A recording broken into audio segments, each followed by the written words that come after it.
Hey, it's Brock here with Rock Hill Farms. And I've got my dad here today to work on a project that is actually for my dad. In a video about 2 years ago, we went over and got his old tractor started up. We called it the Frankenstein tractor. And I also loaded up his backhoe, which is a Woods T308, and brought it here so that we could fix it up. And we haven't got to that project until today. So I guess first, you want to tell them what you know about that backhoe, how old it is, anything? I actually don't know anything about it. Any help that anybody out there has, information about the T308 or where we can find out information would be appreciated. It's old. I would guess it's probably from the 1970s. And we're going to do a full rebuild on this backhoe. And I thought the first thing we should do is find information. But normally a Google search will get all this information. Years it was made, the capacities on it, the reach, everything. I couldn't find anything except one offer where you could buy a physical spec sheet that was 1 page off of eBay. And we may buy that. But if you know anything about these old backhoes, let us know. The very cool thing to me is that when you have a YouTube channel, you can get companies to sponsor different projects and things that you do. And this is a backhoe my dad's wanted to rebuild for the last 20 years. It needs new hoses, it's got some issues, and I've got a company that's providing us with the paint for the backhoe and with the hydraulic hoses and fittings we need. So it's really awesome that I can do this for him and he doesn't have to save the money. He does have to do the work though. Well, and that's the thing I've come to realize about retirement. It doesn't mean you're going to reach a point where you don't work. It's more practical to think, finally, I can do some work that I enjoy on my own time schedule. And the hard part's paying for it. So first thing we've got to do is get that backhoe into the shop, which is not a small job because it doesn't have hydraulics hooked up to it. And, you know, it's older, so the outriggers are sagged down, the boom is sagged down, it's heavy, so it's kind of like wrestling with an octopus or something. Yeah. But we're going to get it brought in here, and we're going to start stripping it down today. So this is my backhoe for the John Deere, and I built this awesome stand that allows me to just pick up the stand and carry the backhoe.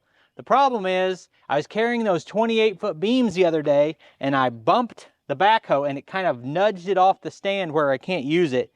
We're going to see if we can lift a little bit on my backhoe and push the stand back under it.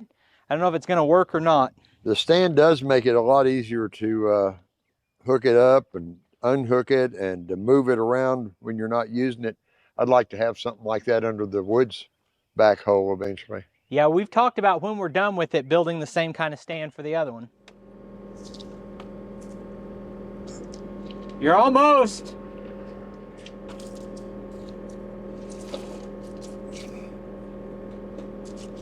I think it might be there. Think?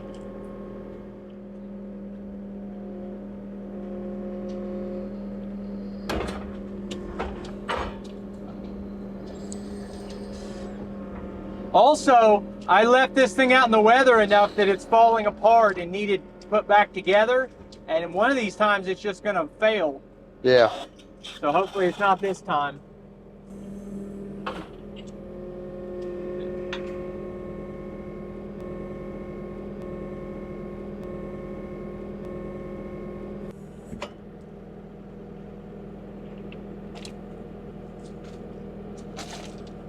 Okay. All right, tip back up a little. Okay, come forward. See, that one's not under on the right. It's going to hit that part right there. Yeah, you're right. Thing I had to get under that. Now tip back, yeah. And get under it as far as possible, then get the ratchet straps. Uh-huh.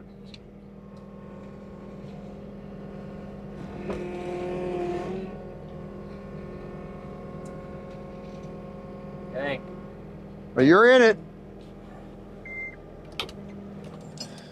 Wondering if we can't go, because it just looks like it'd be a good place to hook. Hook into here and back to your mast. Yep. I'll do the same thing on the other side. I think if we ratchet it down from that side, it'll pull towards that side. If we could even it out before I put pressure on this side would be ideal. Uh-huh. Oh, I've got quite a bit of pressure on it. It ain't moving yet. Okay. There it is. Started sliding the whole thing further onto the fork. Now it's twisting my way as I ratchet, so I'm gonna stop. It can't twist your way, I think, because it's pinned against the ground. But when I lift, I think we might see some slack pop up, or. And loosen your side and tighten mine. Yeah, so we'll just go a little at a time.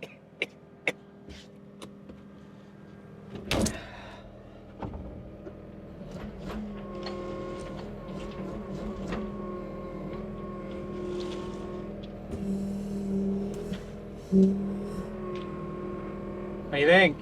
You've got it.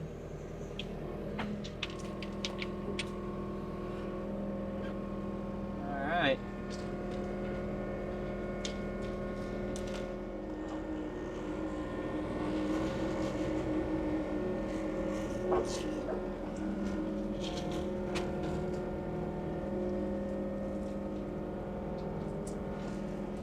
I can probably swing outriggers up. It goes up so high, and then it starts, you're pushing against hydraulic pressure. There you go. But the first foot or so there,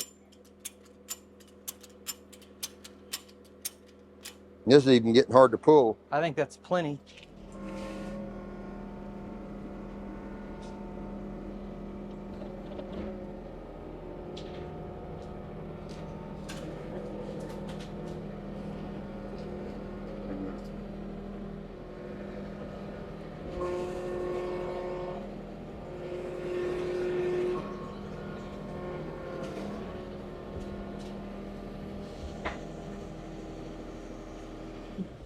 So this has got pressure on the ground. This is going to hold it here. As I back up, it's going to try to stretch out the boom. And I the thought resistance about to that will hold it it'd be still. great if I had a 2x or something I could stick in here and just kind of hold back against it.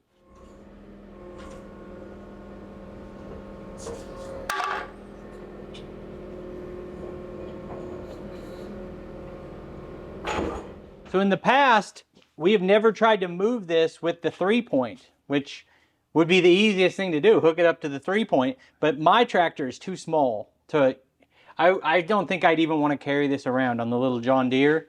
On the TYM, we could hook this up and move it with the 3-point, but I didn't know if we could get it into the shop where we want it with the 3-point.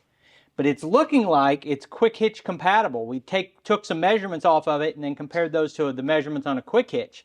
And I have an adapter where I could put a quick hitch on the skid steer, the mini skid steer, any of the tractors, and that'll be the last time we carry it that way. Yeah, yeah.